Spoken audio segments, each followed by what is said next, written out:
Hi, and welcome to the MCB Community Update.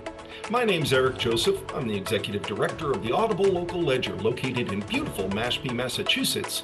It's part of the Massachusetts Audio Information Network, Maine, your main source for accessible community news and information. We bring local news and information to the blind and print disabled across the state.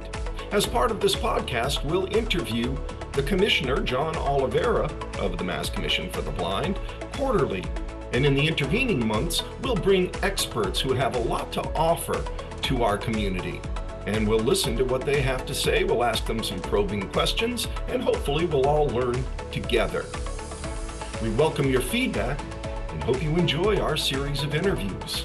And now, without further ado, here is the MCB Community Update. Hi, and welcome to this month's MCB Community Update. Today we have our quarterly update with Commissioner John Oliveira. And I have three questions for the Commissioner, basically, but we're going to focus on the now and then hopefully a little bit about the future. So, Commissioner Oliveira, it's been a couple of months since Good we morning, had everybody, this. and It's great to see you. So yeah, what's happening? What's happening now? And what's going to be happening in the next few months? How we doing? good to be back with you. And it's always lots of things happening here at the agency.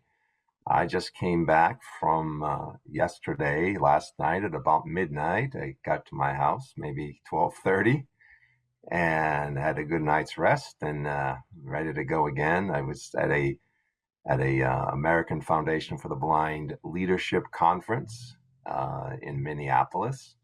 We talked about a lot of different programming ideas, a lot of different ways to spread the word to the blind community, to work cooperatively with the blind community. It was a very good conference. Lots of good new folks came in, so lots of good new connections were made. Some vendors are there talking about new programs they're offering to agency individuals that were attending there. So had a chance to speak to some of them, and some of the programs are interesting and may have a promise here. So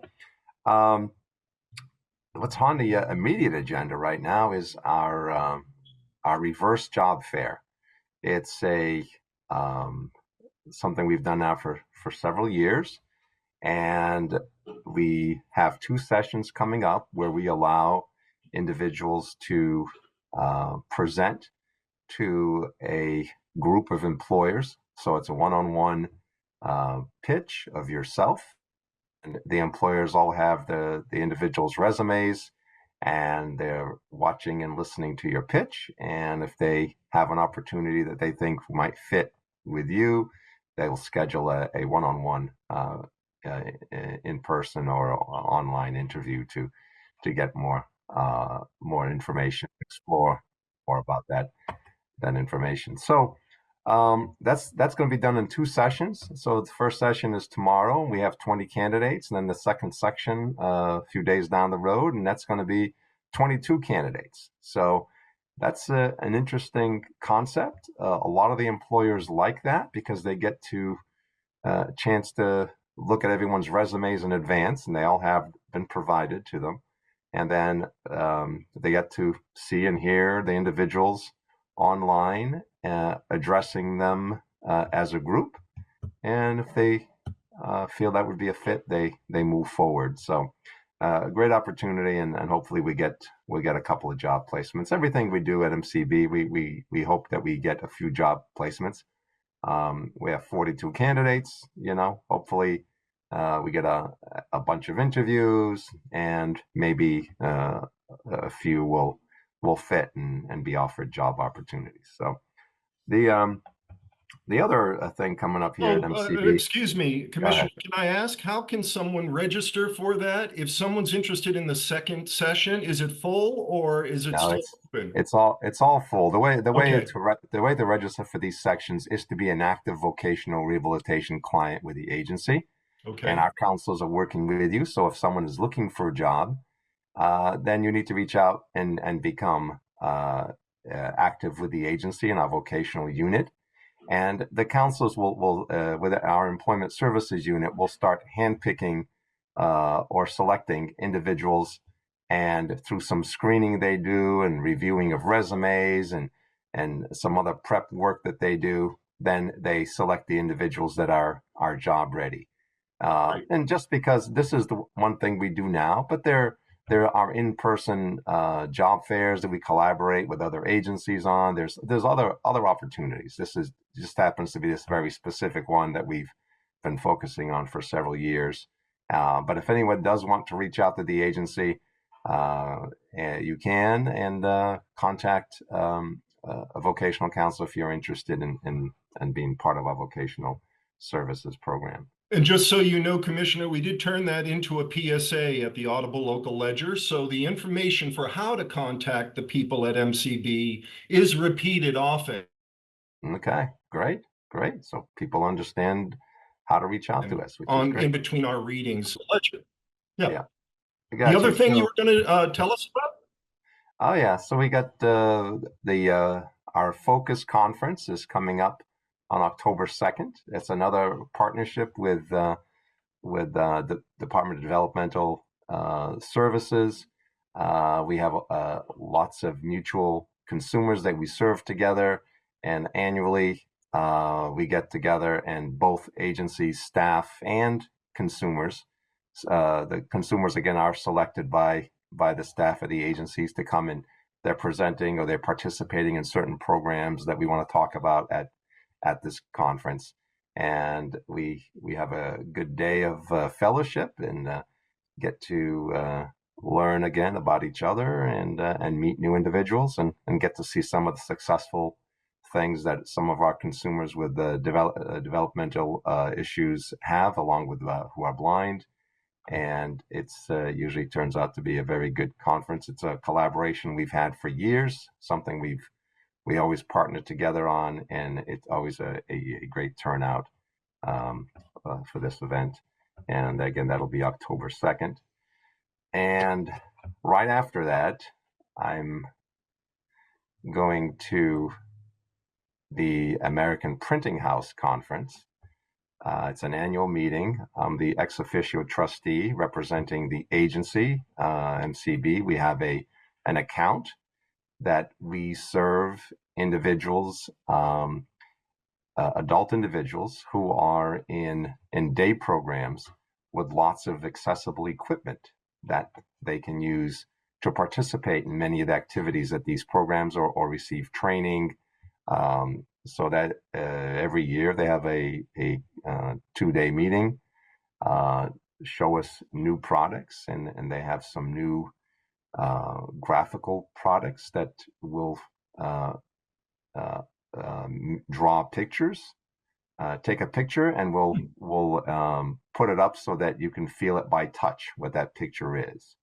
Oh, wow. That One of the sounds samples I cool. saw was the Eiffel Tower.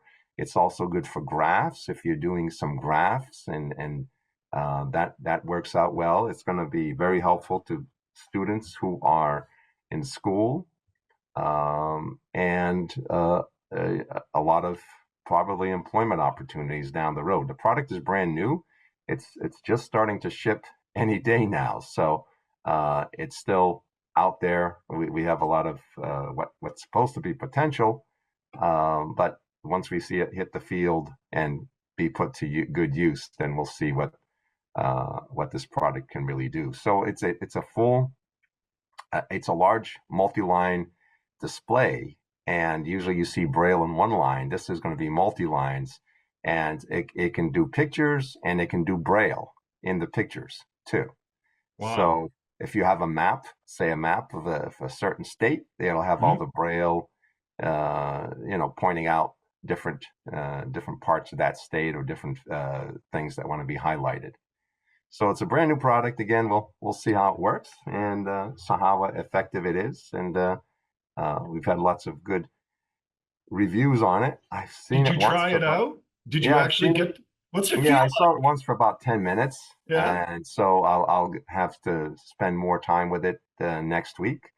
and put it to the test. But the 10 minutes was just very brief, and it was in the middle of something else. And but I'll have a chance to check that out a little more. And so and that's that's a partnership we've had with American Printing House. It's through federal funding, and we've been supporting adults in these types of training programs, day programs, with additional disabilities other than blindness for many years. And the equipment, the funding that the government provides through that program is very helpful for that group. And it allows, again, the vendors not to have to pay for this equipment that can be useful for the consumer to participate in their program and work with their staff. So that's another opportunity. Also been participating in the digital accessibility project here at the state. I'm on the board, and we continue to move forward and working on different guidelines and developing strategic plans for the board to go forward to make sure that the software that the state is purchasing is accessible to staff and is accessible to users, the citizens of the Commonwealth who are using the many websites related to different agencies, and also are able to apply for services or receive services, whatever the website is working towards. So that's a board that continues to meet, and we're making some good progress, and we have some good folks on board now. So the board is just about complete, and staffing is being hired to carry out some of these projects, and we can talk about those more in the future. A lot of it is in development right now, so we'll keep that as it is, and we'll continue forward as we can. Do we have Anything a White else? Cane Day coming up? Maybe White Cane Day? Isn't that yes, coming up pretty soon? That's right. No, that's White Cane Day is coming up also in That's a October. big one. It's a big one at the State House, and we'd love to have as many folks come as they can. It's a great opportunity to come to the State House and bring your white cane with you if you have one or you use one, and definitely put it out there and hear good testimony of folks using the white cane, and lots of planning has gone on with this committee, and it's well underway, and we're going to have good coverage. So it's another event that consumers can come and participate, and a chance to get out of the house. Come on out, come to the State House, and to a particular event that's definitely for people who are legally blind or visually impaired, and come and join us and learn about the white cane and how it's used, and obviously how useful a tool it really is to help individuals who are legally blind. And you can find more information on White Cane Day, all the details and things, all the logistics that you might want on the audiblelocalledger.org website or any of the Massachusetts Audio Information Network reading partners. All of them have the information. All of them are putting it forth to try and make sure that this very fun and informative event is well attended. All right. Well, there you go. Again, thank you so much. Again, it's been a pleasure being with you again, and keeping all our consumers updated on what's going on at MCB. We have a good number of activities going on here, and you'll continue to hear from other MCB staff and departments, and continue to hear from me on a quarterly basis and regarding all our update. Many more things to talk about. We did well with our internship program this summer. We had 40, I think it was 45, if the number hits me right here, about 45 interns that were placed throughout the state. Very good, and we're working our way back towards higher numbers as we come out of the pandemic, and folks are getting out more, and it's working out well. So everything is moving along here. We're doing well budget-wise. We're in our what's called our spending plan process now. So we did well. The budget was signed, as you all have heard, and we're doing very well. And just planning how that budget will be spent, working closely with A&F and other folks to make sure that everything is moving along. So, and Great. that's pretty much it. Congratulations on all the success that you're enjoying. I know that there's a lot going on. What you've described is very busy, a very busy schedule for you. And we thank you for the time when you visit with us. It always is very informative, and we always get a lot of feedback from our listeners, your consumers. So thank you. And I want everybody to know that at the end of November, you'll hear our next MCB Community Update. Thank you again, Commissioner Oliveira. Thank you very much.